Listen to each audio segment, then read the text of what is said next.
What is up, everyone? Welcome back to another video today, and in this video we are doing the 13th installment of Random Model Airports.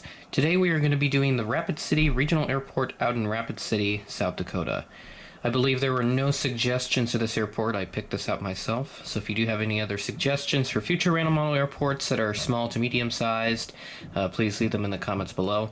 If there has been a previous suggestion of this airport, please comment that you did suggest this and I will pin you. If there were multiple people, then I'll have to figure something out with that. But so what I've noticed is that Rapid City does get a lot more air traffic compared to Sioux Falls.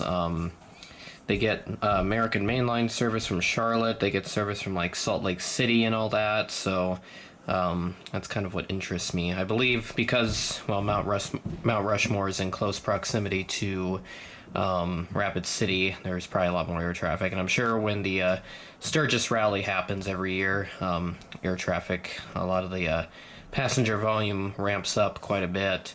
So that's what I've noticed.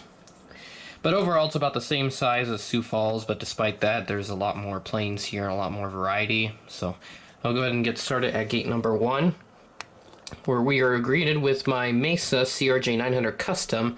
So the one that I am representing was actually the full flavor American Eagle livery. I do have that on order. It's on the way. Hopefully it'll be on the way in maybe a few weeks. I don't know when. Just depends on when Gemini Jets wants to send out the models. But he ride in from Dallas at 9:32 a.m. ahead of a scheduled 9:46 a.m. arrival. At gate number 3, we have this American Airlines Airbus A319 that arrived in from Charlotte at 10:50 a.m. ahead of a scheduled 11:12 a.m. arrival. So I believe Rapid City is the only airport in South Dakota to receive mainline American Airlines service. Sioux Falls is definitely a top contender, but I just think that with the more tourism hotspot like feel of Rapid City, American would be more likely to send their mainline service out to Rapid City. So it's just kind of how it is. But hopefully Sioux Falls won't be too far out from receiving American mainline service. I don't know, from like Charlotte or Dallas like Rapid City, but who knows? It just kind of depends on how fast Sioux Falls grows in the next few years. So I know Southwest may be coming to Sioux Falls at some point for regularly scheduled passenger service. There have been talks about it in the last few years, but I haven't heard anything new develop. So it's possible that Southwest won't really be flying here until Sioux Falls becomes decently sized and once we get a new terminal and everything. At gate number 4, we have this United Express Embraer 175. The exact aircraft I'm representing was actually in the old colors, but since this is the only Embraer 175 I have of United Express in the new colors, this is what I have to use in terms of the ones with the enhanced winglets. So hopefully, since we're on the topic of enhanced winglets, hopefully Gemini Jets will be releasing a Delta Connection Embraer 175 with those enhanced winglets, because that's been yet another model that's been highly requested, and I'm really hoping that they do it in the near future. Hopefully they will fix the elevated wing issue, but as we know with Gemini Jets, they don't like to fix this stuff for whatever reason. But this aircraft arrived in from Chicago O'Hare at 10:09 a.m. ahead of a scheduled 10:17 a.m. arrival. At gate number 5, we have this Delta Connection CRJ 700 that arrived in from Salt Lake City at 7:01 p.m. ahead of a scheduled 7:32 p.m. arrival. So over half an hour ahead of schedule for this flight.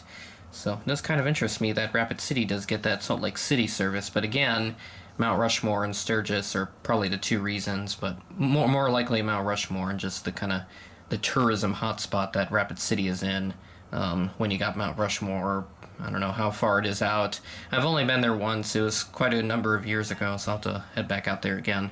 Maybe do spotting at Ellsworth to catch some of those B-1 bombers. To round out the update, at gate number 7, we have this Allegiant A320 in the new colors. Obviously, since Gemini has only done the fence tip winglet, and since Gemini has only done the sharklet version, this is what I have to use. The exact aircraft was actually a wingtip fence version. So this guy arrived in from Phoenix Mesa at 9:49 p.m., quite behind a scheduled 9:28 p.m. arrival, so 20 minutes delayed. But this is Allegiant we're talking about, so maybe this is more typical, although I've had more on-time Allegiant flights featured in airport updates than delayed ones, and only one cancellation so far. And that is it for this update. So Rapid City is small, so this is a quick update once again with only 5 planes, but that is a good chunk of the terminal with only gates 2 over there and gate 6 right there, being the only gates that are not occupied in this update. I know they get Delta CRJ 200 service, and I believe American Eagle CRJ 700 service as well. But obviously I do not have those models, so I can't really use them, nor the American Eagle Embraer 170 or 175 with the enhanced winglets. I'm really hoping Gemini Jets will do re-releases of those in the near future, because those have been highly requested as well. I really need the American Eagle CRJ 700. That's like the one I'm now most after I got my Delta CRJ 900 from Gemini Jets, which I was very happy that they did do another release of that. But overall, kind of a jam-packed update with a good chunk of the terminal occupied by a lot of aircraft over the course of the entire day. So that being said, that is the end of the video. Thanks for watching, and I will catch you in the next one.